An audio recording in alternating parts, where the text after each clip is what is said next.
Hello bachcho, let's see the question, and the question says in hydrogen peroxide H2O2 the proportion of hydrogen and oxygen by mass is।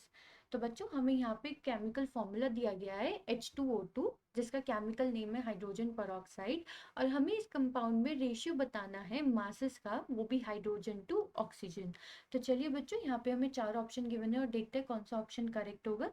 A is 1:8, B option is 1:16, C is 8:1 and D is 16:1। So let's see बच्चों कौन सा option correct होगा। तो सबसे पहले हम यहाँ पे देख लेते हैं अपने की कॉन्सेप्ट को। तो बच्चों जैसे कि यहाँ पे हमें जो मॉलिक्यूलर फॉर्मूला दिया गया है वो है H2O2। तो इसमें बच्चों अगर हम देखें two atoms of hydrogen involve है, two atoms of hydrogen and दो ही एटम है ऑक्सीजन के भी, टू एटम्स ऑफ ऑक्सीजन। ठीक है, तो बच्चों हमें यहाँ पे इनके मास का रेशियो निकालना है, उनका प्रोपोर्शन बताना है। तो अकॉर्डिंगली बच्चों हमें मास पता होना चाहिए। तो mass of hydrogen atom is 1 unit and mass of oxygen atom is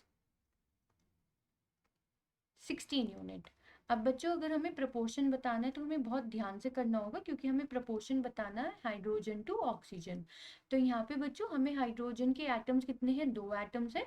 so 2 multiply mass of hydrogen atom divided by, क्योंकि हमें इसका प्रोपोर्शन बताना है ना, 2 multiply mass of oxygen, mass of oxygen atom. तो बच्चों इनके मासेस को हम इनकी प्लेसेस पे पुट कर देंगे फॉर्मूला में।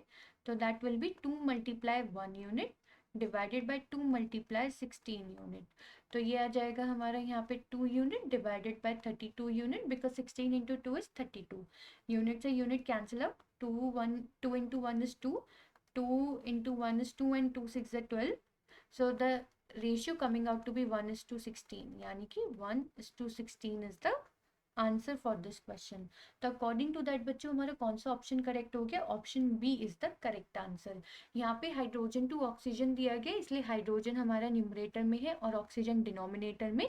लेकिन अगर उन्होंने ऑक्सीजन टू हाइड्रोजन पूछा होता तो हम इसको ऑक्सीजन को रखते न्यूमरेटर में एंड हाइड्रोजन को रखते डिनोमिनेटर में एंड फिर आंसर होता 16:1। तो आई होप बच्चों आपको ये दोनों चीज़ें क्लियर हो गई होंगी इस क्वेश्चन के लिए। Thank you.